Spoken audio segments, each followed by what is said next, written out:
So in this video, we're going to take a look at actual completion of work on site for your technicians.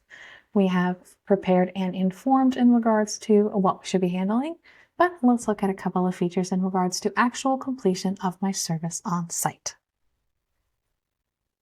So I have my service order right in front of me, and something I'm going to see right off the bat is my ability to track my journey and also to start and stop my work when needed. Here we have basic time tracking that simply feeds back into an additional table in Dynamics, but this can also be linked to a separate time tracking ISV or separate tables if you would like. Now when it comes to I've already arrived on site and started my work, I want to make sure that I know exactly what I should be doing on site. So if I go down in my service order, here I can see my checklists and tasks. Let's take a look first at that tasks. And here we can see the tasks that we originally created linked to the service order, the service item lines, specifically in Dynamics. So if I jump in, view my service item, or my service tasks, here I have the possibility to manually enter some information about what I have done on site. I can always add any commentary using just direct typing. Voice recognition is also possible, or I can use our dictionaries and word lists to say things like, here I've repaired or replaced this item. I enjoy our word lists because it offers me the opportunity to work with standardized responses. I know exactly what I have done on site or what I could have been doing, and there's no wonders in the back office of what has actually been done trying to make that determination. Again, here with my result, I've got a very quick update, but I'm going to use my voice recognition this time. Keyboard has been repaired, and the customer is now pleased. Full stop.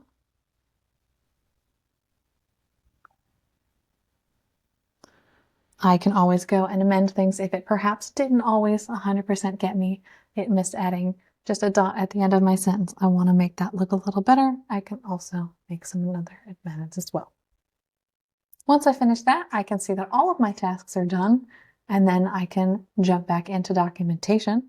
However, I will say we also have an additional alternative when we're talking about completion of work on site.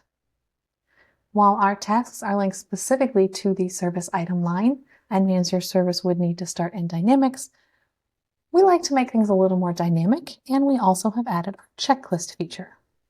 Our checklist feature means I have the ability to represent multiple types of service, maybe a service, in this case a service and an installation, a repair, yearly maintenance, or split that down based on particular service item types because I might need additional separate work on site. So here let's take a look at exactly that same checklist or overview of tasks.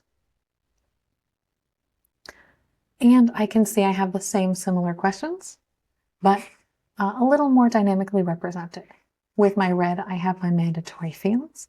Here on the side, I always have just as well. Okay. What operating system? Windows 11, that looks pretty good. And I can always go and have my updates installed, work on things like that. That checklist offers me the ability to add and edit and update information as needed. I didn't check the hardware here because everything still looked good, so I didn't need to do that. 12 degrees, it's kind of warm there in the server today. Please check it back in with customer next month. All right, I have all of my notes, but I've done things a little more dynamically with my checklists. That feature is always editable for me to add and amend that information, and then I can go ahead, save that checklist, and proceed on to the rest of my service, which would be my documentation that we'll see in another video.